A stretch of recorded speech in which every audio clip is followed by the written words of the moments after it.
Okay, good evening, everyone. I just keep on working my job here. But I just only pack 4 boxes today because I have other friend got a schedule today.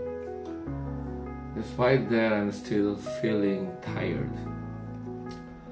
I think I have got a cold. I've been fine being alone, both in the Philippines and Korea. But these days, whenever I think of my family, sometimes I feel tears in my eyes, and I get teary eyes when I look in the mirror at my own age. I'm getting really old now. Malapit na 50 ko. Okay, simula tayo yung pagbubulay-bulay ngayon sa gabi.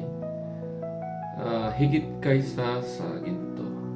Yung Biblia binibigyan para sa atin ay 1 Peter chapter 2 verse 4. Si Jesus ang batong buhay na itinakwil ng mga tao, pero pinili ng Diyos at mahalaga sa paningin niya.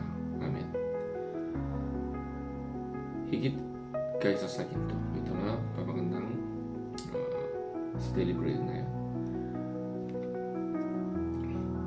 Nangarap ka na bang magkakakuha ng isang bagay na mataas ang halaga mula sa isang karahisel o ukayan? Nangyari yan sa Connecticut sa bansang Amerika. Isang antikong mangkok ang nabili doon sa halagang $35. Pero napag-alamang mahalagang artifact pala ito sa kasaysayan na mura sa ika-15 siglo. Kaya naibenta ito sa isang subasta sa halagang $700,000.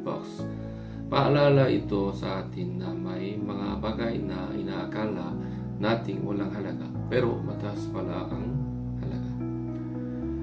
Nang sumula si Apostol Pedro sa mga nagtitiwala kay Jesus, ipinaliwanag niya marami ang piniling itakwil si Jesus. Hinamak siya ng mga tagapagturo ng kautusan. Ipinako naman siya sa krus ng mga Romano. At marami ang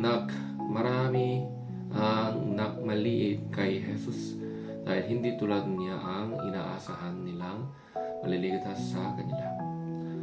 Pero kahit hindi nila nakita ang tunay na halaga ni Jesus, pinili siya ng Diyos at mahalaga sa paningin niya.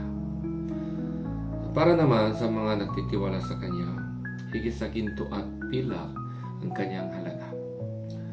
Makasisigurunin tayo na hindi mapapahiya ang sinumang pipiling magtiwala sa Kanya.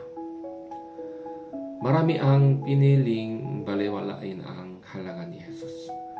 Tulungan nawa tayo ang banal ng Espiritu na makita ang tunay ng halaga niya, pati ng regalo ng buhay na iniaalok niya. Sapagkat iniimbitahan niya tayong lahat upang maging bahagi ng pamilya ng Diyos. Amen. Manalangin tayo. Jesus, salamat po sa iyong pagsunod sa kalooban ng Ama. Tayo dito, maaari po akong maging bahagi ng pamilya ng Diyos. Sa pangalan ni Jesus. Amen.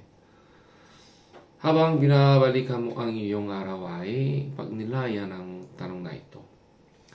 Ano sa palagay mo ang dahilan kung bakit hindi nakikita ng marami ang tunay na halaga ni Jesus?